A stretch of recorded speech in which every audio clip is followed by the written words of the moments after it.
What's up, guys? I'm about to do a cold call review, and I do this for all my students. I review their calls. I listen for opportunities that they might be missing or things that they're not doing right.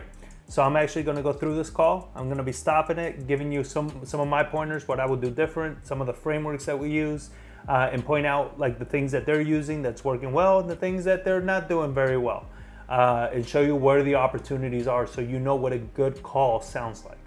Hello? Good morning. Good morning. This is. How are you? Who's that? This is. We spoke the other day, the Friday, regarding your property that is going into foreclosure. I mentioned to you about. Yeah. Yeah, right now I'm reinstating. I have to go to the bank and wire the money. Oh, you already did wire the money? Okay. I'm doing that today. Okay. All right. Yeah. I was reaching out because of what you had mentioned to me, that you were probably going to pay off what you had in the balance, but still there's the question of whether you'll be able to pay for next month, right? Because you haven't found a job just yet, correct? Correct. I've got a little bit of time, but I did have your number. And could you shoot me an email with information? I'm not sure you did or didn't.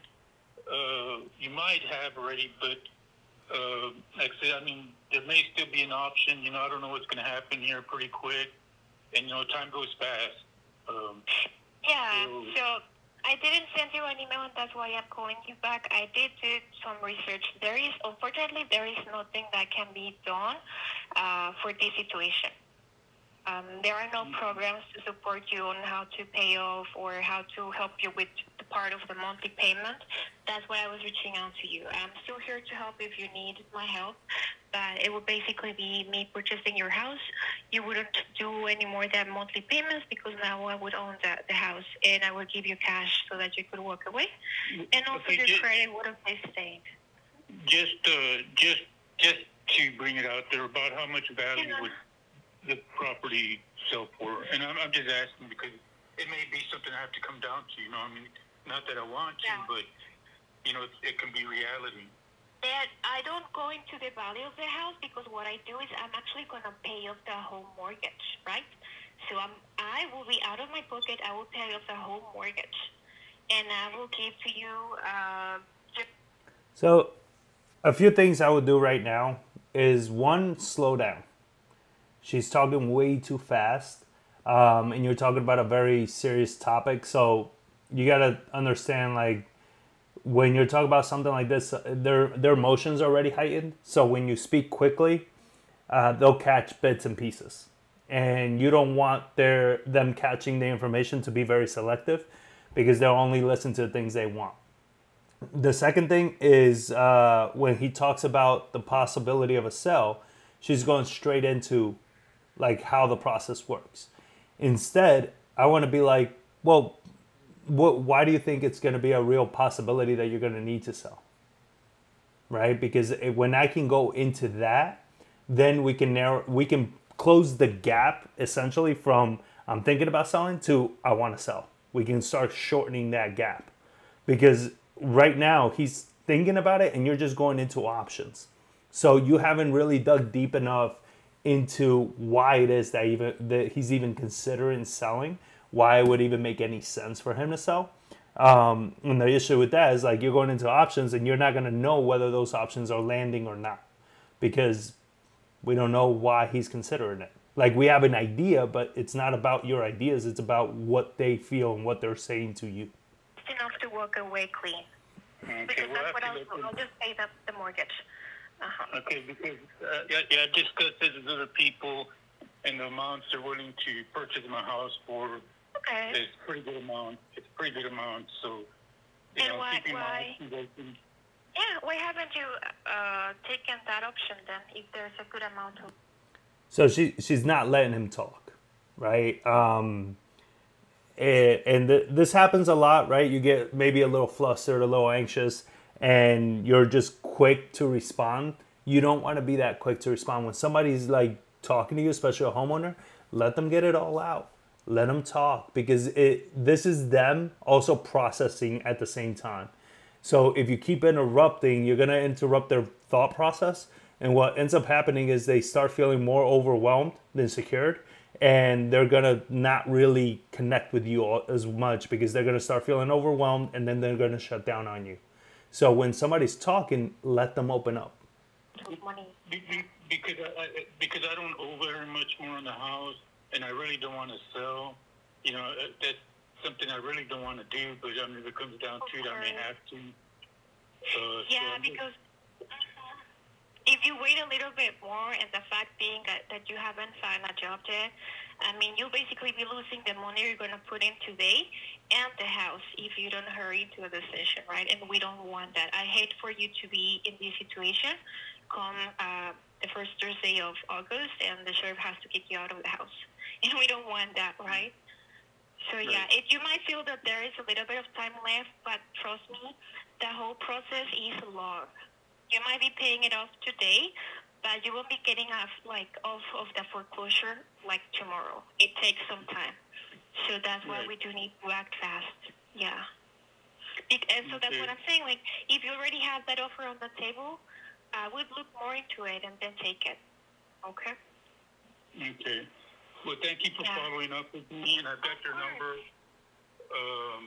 And if you want to follow back up with me in a few days, a week or so, feel free to call me.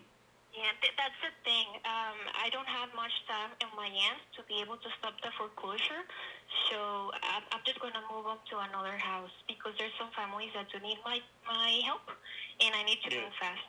That's why I was reaching out to you if you were going to take a decision. Absolutely. I understand. Well, yeah, thank you so much, Gilbert. Have a great day.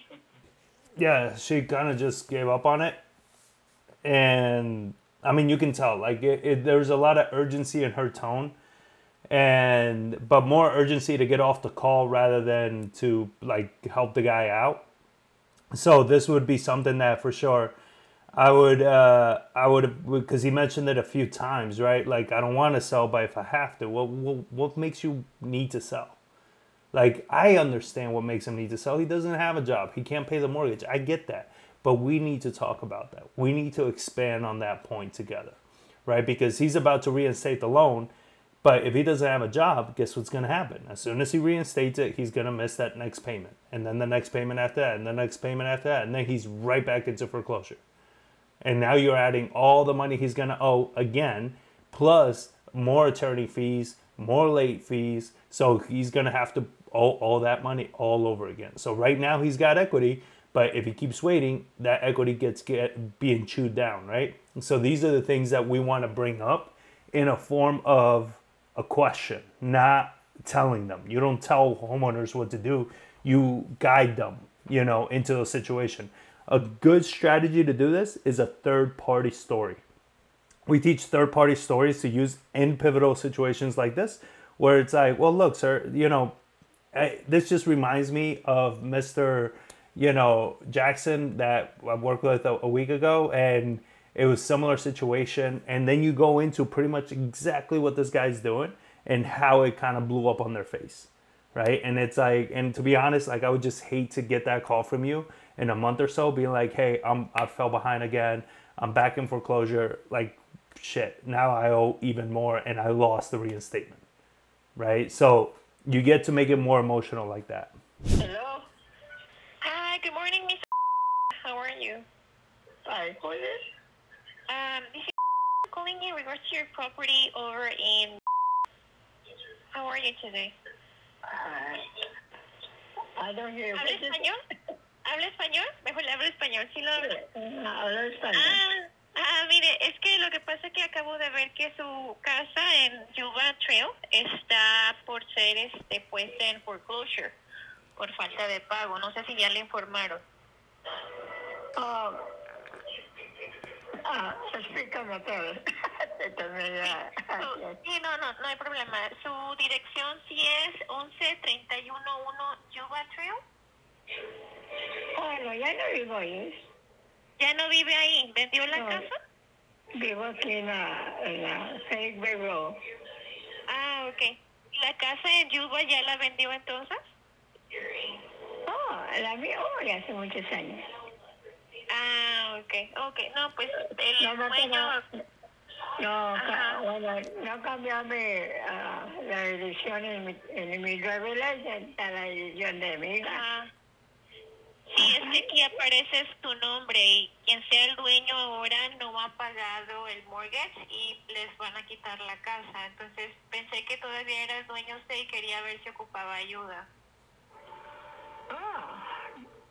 ¿Es real estate? ¿Es que, perdón? ¿Es real estate? No, no soy real estate. A ver, lo que hago es ayudo a las personas que están en este proceso de perder su casa para que no la pierdan o igual para ayudarlos en el proceso. Pero dice que ya no es su casa, ¿verdad? No, no, la vendí. Ajá. Si me permite preguntarle, ¿hace cuánto que la vendió? ¿En cuánto? No, ¿hace cuánto tiempo que la vendió? Bueno, aquí ya que tengo un año en el apartamento. Y tenemos 2 años y medio. No se la vendió a un familiar, ¿verdad? Fue una persona. No, un señor que tiene apartamento. Sí, no, ya Sí, vendí. pues. Como que era No, muchas qué bueno gracias. que no es usted. Sí, Okay. de nada, que tenga lindo día, bye. Bueno, igualmente, gracias. All right, so this call, it was a Spanish lead, and the lady is pretty much saying that that's not her house anymore. She sold it like a year or two ago.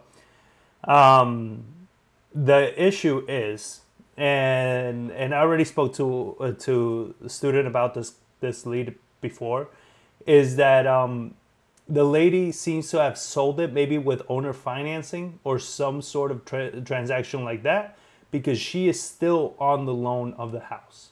So the house is still being foreclosed on, the note is still being foreclosed on, and it's in her name. So what the student needs to do in this situation is tell her, be like, hey, listen, hey, I understand you sold this house a few years ago, but how did you sell it? Was it with financing? Did somebody take over the mortgage? Like, how was it that you sold this? Because you are getting foreclosed on right now. And the issue is going to be that she is still liable for that mortgage, even if she sold the house. So depending on how this got structured, like she may not even have a way to fight it, because there's a lot of sleazy people out there doing sub twos and not giving the owner a way out. But that's kind of what we see, we see a lot, and this seems to be the situation right now. So I would have dug a little deeper as far as letting her know, like, hey, how did you sell this? What was the point? What was the transaction? How did this get handled? Because this lady is, even though she hasn't lived in the house in a year and a half, 2 years, it's still hers, and she's still getting foreclosed on.